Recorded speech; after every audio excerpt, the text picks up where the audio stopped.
At the half, as I said, there was a lot of good news for the Golden State Warriors.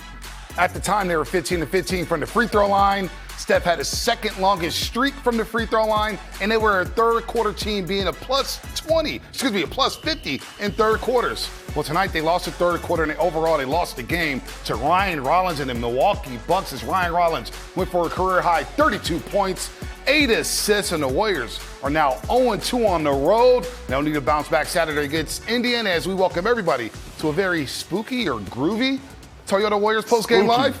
It was spooky hours at Fiserv Forum for the Warriors, no doubt about that, as they lost by 10. That's an NBA champion, Festus Ezeli. I am Bonte Hill.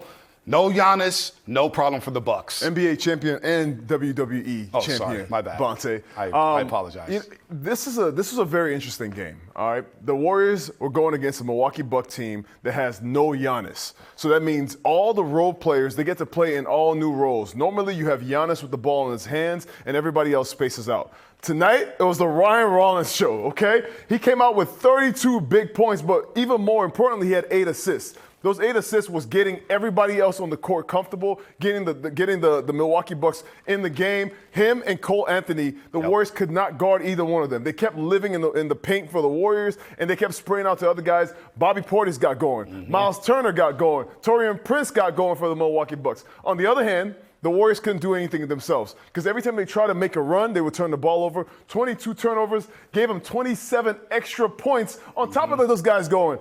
It's a tough recipe to win like that on the road. We always say it on the Warriors pregame live, but we said it again today, especially without Giannis Antetokounmpo. Don't give a team that is shorthanded extra opportunities. Take care of what you can control, which is the basketball. The Warriors didn't do that early in the first half, and then they do that overall for the game. And as you mentioned, 27 points off turnovers, and the bench points goes 38-29 Milwaukee. Well, it's really important when you come on the road to set the tone early.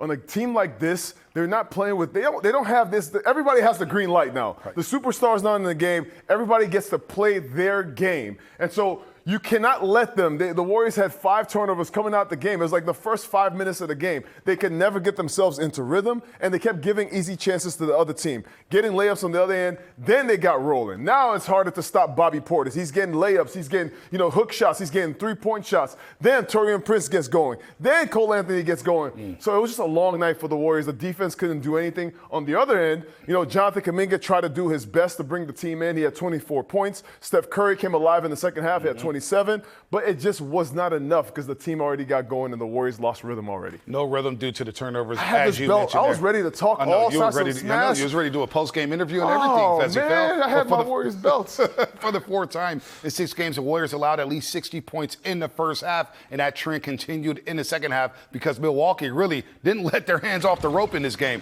Third quarter, the Warriors kept rolling. Steph Curry at one point has scored 10 consecutive points, and they were up 4. They were feeling good about themselves. As we said, the Warriors were a third quarter team, a plus 50 entering tonight. But then Milwaukee said, not tonight, not without Giannis. We're going to go ahead and steal this game. You see Cole Anthony down the lane with the floater. He scored 16 off the bench with 7 of 15 overall from the floor, and the Bucks ended the third frame. They flipped the momentum with the 12-0 run.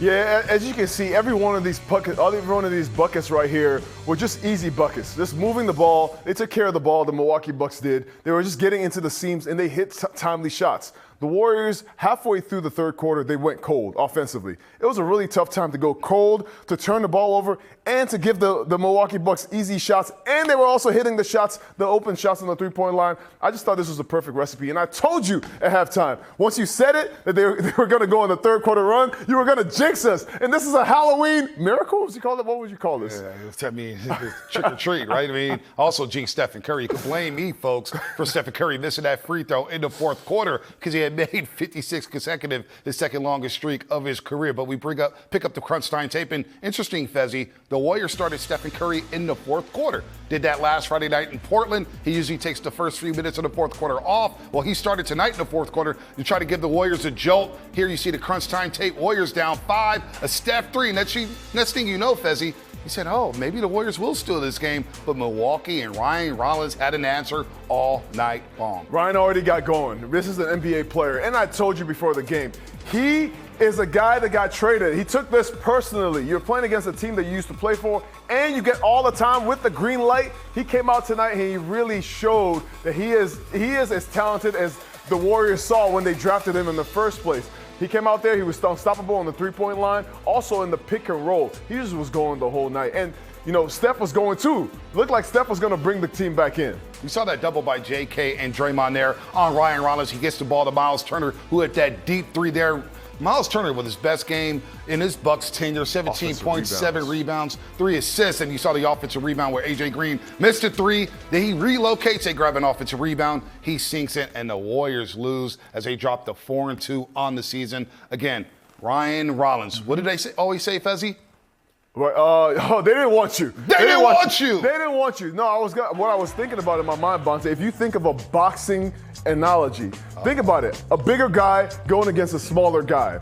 If the bigger guy starts to retreat, the smaller guy is going to get more comfortable, going to get more arrogant is the word, and he's going to get more confident. And that's what happened tonight. Going against the Warriors, they're going to get everybody's best shot. And tonight was just a perfect example. No superstar, no Giannis, no Michael Porter, Kevin Porter Jr., and even still, Ryan Rollins. These are NBA players. Wow. You cannot come into anybody's house and expect an easy win. Well, he set his career high against the New York Knicks Tuesday night with 25 big ones, 4 made threes. Tonight he goes for 32. And what growth from Ryan Rollins as he bounced around early in his NBA career, got into some off-the-court trouble, but he's found a home in Milwaukee, no doubt about that. They get the win. They improved to 4-1, but we cannot ignore the stellar play of Jonathan Kuminga early on this season. JK with 24 points and 8 big rebounds. Again, he leads the Warriors in rebounds per game with over 7.5. And he was efficient, Fezzi, 7 of 11, 2 for 4 from the three-point line. The one bugaboo was the turnovers tonight,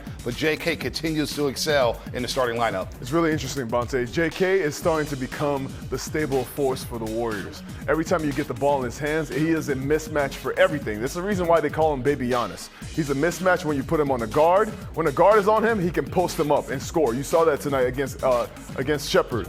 When he had a big man on him, he drove to the rim. And then he's learning to play and cut off of Draymond, off of Steph, off of Jimmy. This is why they have that starting lineup that they do. The Warriors have Quentin Post starting because they want him to stretch the floor and have Jonathan Kuminga be able to operate in addition to those guys. I love that JK got a crack at Ryan Rollins and Cole Anthony tonight.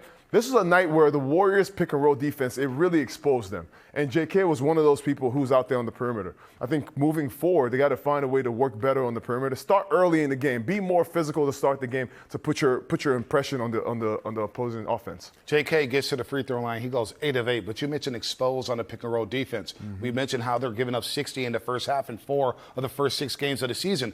Where are they getting exposed in the pick and roll? Is it the weak side help? What's happening on that pick and roll when it comes to defense? We saw a plethora of everything defensively. I mean, this was just the perfect storm for the Warriors in terms of they weren't guarding the ball. The guards were getting to the middle of the paint.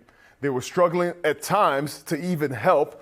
A couple of the guards, Cole Anthony had one of the plays in the third quarter where he drives from coast to coast, gets a wide open layup. So no help there and no stopping the ball on that side. And then also when they rotated, they were struggling to get out to the three-point shooters. I think the Warriors got to get back to their principles because if you have these, I mean, every night you're going to face shooters on the other end. You got to make sure that you shut them down early in the game and helping and being there exactly on time on defensive end. That's what's going to do that to start the game. Yeah, the Bucks shoot 41% from the three-point line, 19 of 46. And Steph, as you mentioned, Fezzi, he got going in the second half after a slow start here. Look, in the back-to-back, his scoring wasn't needed. Tonight, they needed Steph Curry to go ballistic offensively, and he nearly willed them back into this basketball game. But he'll look at the stat sheet and say, I have to be better than 8 of 19. He was 4-10 from the three-point line, 6 rebounds, 4 assists. But overall, like you mentioned, Fezzi, other than that third quarter blitz, they just didn't seem to be in rhythm offensively. Well, Steph these are actually great numbers, Bonte. 4 for 10 from the three-point line, 8 for 19. But as Steph will tell you, these are not the numbers he would be proud of. He is a guy who could come into the game and really change the whole play. And he was going to in the second half. The turnovers just took the Warriors out of their rhythm. He tried to do it himself. It just was not enough going against the already hot and blistering Ryan Rollins, Cole Anthony, and everybody else. It was a team effort for the Milwaukee Bucks. What's the more disappointing aspect of this loss tonight? Was it the turnovers? Was it the point attack defense? Do you think they let down at all, knowing that Giannis Antetokounmpo wasn't going to play tonight? I think the Warriors started the game moving the ball. And in the course of starting the game and pushing, I thought Ryan Rollins, I keep saying his name over and over and over, he came into the game and tried to put his imprint on the game from the start. I thought the Warriors could have done a better job of really shutting that faucet down. We've talked so much about the defensive lineups that you can put out there. You have Jonathan Kuminga, you have Jimmy Butler, you have Draymond Green, you have Al Horford coming into the game and he can switch out into the guards. I thought the Warriors could have done a much better job. Will Richard came into the game and gave the Warriors some much needed help on the defensive end.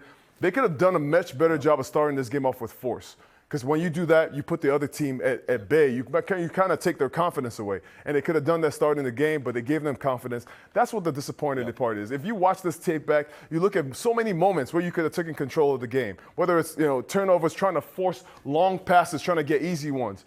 You just get it through the flow of the offense and not forcing long, just home runs the whole time. Something we discussed in the pregame show. Do not let the Bucks get comfortable. You can come out and blitz them in the first quarter, make them play from behind. But they got comfortable in that first quarter, especially at the tail end of it, and they felt good going into that second frame, and they won this game here. But you know what? We have more good news for you, Fezzy Phil. You have good news? Yeah, it's time for Fezzy Phil's Fits. Oh, wow. Halloween edition, wow. baby. We're bringing out the stunts right now, Fezzy. I love this. Okay, Fezzy Phil's Fits. This is the Halloween edition. Halloween edition. Okay, let's go back in time to see what we have. First of all. First we have Steph Curry. First we have Steph. Yes. This is the Saw Steph. This is my favorite costume I've ever seen in the NBA for Halloween. If you guys don't know, I love Halloween. I love the fact that you get to dress up. I never got to celebrate this in Nigeria. I would always watch these tapes. So seeing this now and see how people still get in the mode, you have to remember, this is a game, all right? So we still try to find ways to have fun. This is incredible. This is awesome. Look at the bike. Attention to detail, Bonte. What's scarier, Fezzy? Steph on his bike with a mask on or him dribbling down the floor about to bomb from three? Oh, man, I think well, I don't know. You got to ask the defense there. I've only ever been on his side. I don't know if for the defense, if you ask them, they'd probably say Steph. All right, number down. 2, another fit here, and this was a home run hit. I thought about wearing this outfit, but too many people have done it, including Klay Thompson. He was Jackie Moon and semi-pro. Hey, How about that? This outfit was so good that at some point, I think, didn't Will Ferrell come and dab him up, saying good job for this great outfit? This is awesome, man. I love everything about this. And Klay is one of those guys, he's a movie buff, too. Yep. So he knows every line to the movie. This is the short shorts, too. Flit Tropics, baby. I love it, man. We miss Klay Thompson, who's now in Dallas playing for the Mavericks here. Look, we're going to have another Halloween party later on in the program. And Fezzy Phil, I'm just going to tease this. I told you to pay your debts. When you looked at the Yaz today. Yeah, we're going to have a problem. I was so confident I brought a belt, Bonte. We're here for Steve Kerr on the other side.